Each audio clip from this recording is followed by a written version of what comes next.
Salut, je m'appelle Vicky, j'ai 15 ans. J'ai une mère qui fait de la fibromyalgie. Attends. Ouais, c'est en plein ça. Faut pas que tu sois gêné. D'accord. Moi, c'est Steve. Je suis le conjoint de Annie, qui est atteinte effectivement de fibromyalgie puis de spondylarthrite ankylosante. On va faire un témoignage des personnes qui ont à subir cette maladie sans l'avoir. Ce qui veut dire de vivre avec une personne qui est atteinte de ça.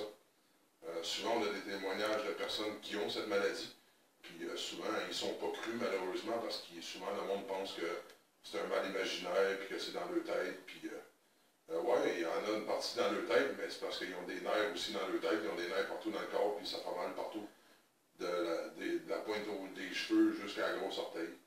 Fait que Vicky, elle va vous expliquer un peu c'est quoi être la fille, puis moi, par après, je vais vous expliquer c'est quoi être le conjoint d'une personne atteinte de la fibromyalgie.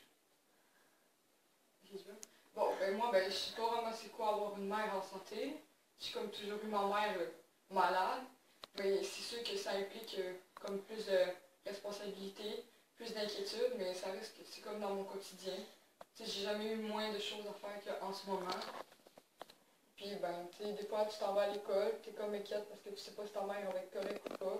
Tu sais pas si ta mère va connaître tes enfants plus tard, ça va être grand-mère ou pas. Puis des fois, ben, quand elle file pas, mais c'est sûr que ben, c'est inquiétant. Là. Tu fasses plus de choses, faut que tu sois présente, tu n'as comme pas le goût de sortir avec tes amis dehors. Parce que ben, tu sais pas si ta mère va être correcte toute seule ou pas. Là. C'est dur. Ouais, ça implique aussi que souvent tu as plus de responsabilités dans la maison. Ouais, T'occuper de ta soeur un peu plus, parce que des fois ta mère n'a pas l'énergie pour le faire. Malheureusement, des fois, Annie, elle a de l'énergie une journée.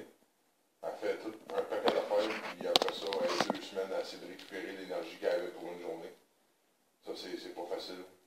De mon côté, moi, ce que ça a impliqué, c'est qu'il a fallu que je lâche ma job de jour, puis que je travaille plus de soir pour être présent le jour. Puis le soir, je suis pas là, mais les enfants sont là. Ça fait que Annie n'est jamais toute seule. Parce que toute seule, c'est pas évident. On ne sait jamais quand est-ce qu'elle peut perdre connaissance. Ça y est déjà arrivé. Ou paralyser des jambes, ça y est déjà arrivé aussi. C'est une maladie qui est sournoise, puis c'est une maladie que si on ne connaît pas la personne, mais on ne le sait pas, parce que cette maladie-là n'apparaît pas. Tout se passe en dedans.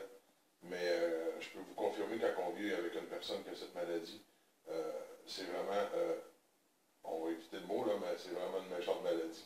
J'aurais dit un autre mot, mais on va s'en retenir. Ça implique souvent, mais je vais faire des commissions, je vais toute seule parce qu'Annie est trop fatiguée. Elle n'est pas capable, c'est pas parce qu'elle veut pas. Puis il y a une chance qu'elle n'est pas plaignarde parce que je vais vous dire que s'il y en a là qui se plaignent parce qu'ils ont mal aux yeux, qui ont mal aux poignets, qui ont mal au.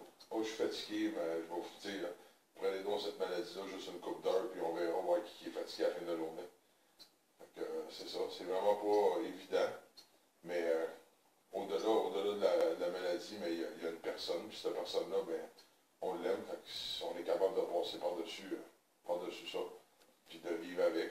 Malheureusement, c'est pas assez reconnu au niveau du gouvernement, au niveau médical, au niveau des médecins, des choses comme ça.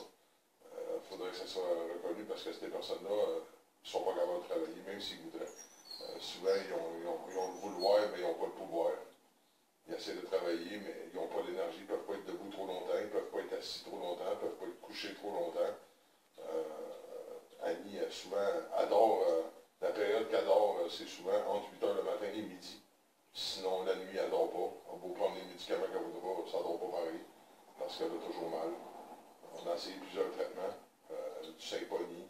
Il y en a un autre là, qui, je ne me souviens pas exactement, là, mais c'était des injections qui, mon Dieu, ça la rendait 2 fois plus malade qu'elle n'était.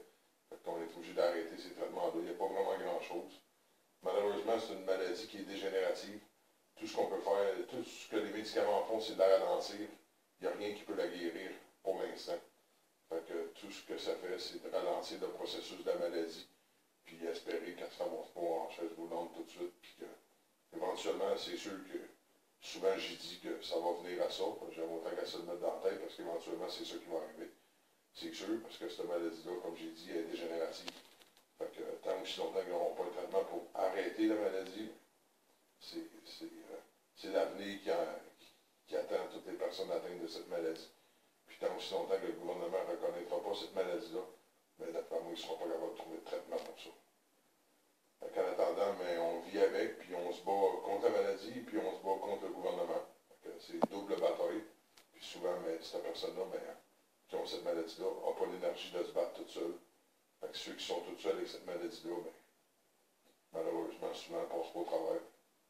Fait que c'est ce que j'avais à dire sur ce crise de maladie-là. Je l'ai dit. Parce que c'est vraiment pas là. C'est pas une maladie qui est le fun à endurer. Ni pour celle qui l'a, puis ni pour ceux qui vivent avec. Sur ce, merci.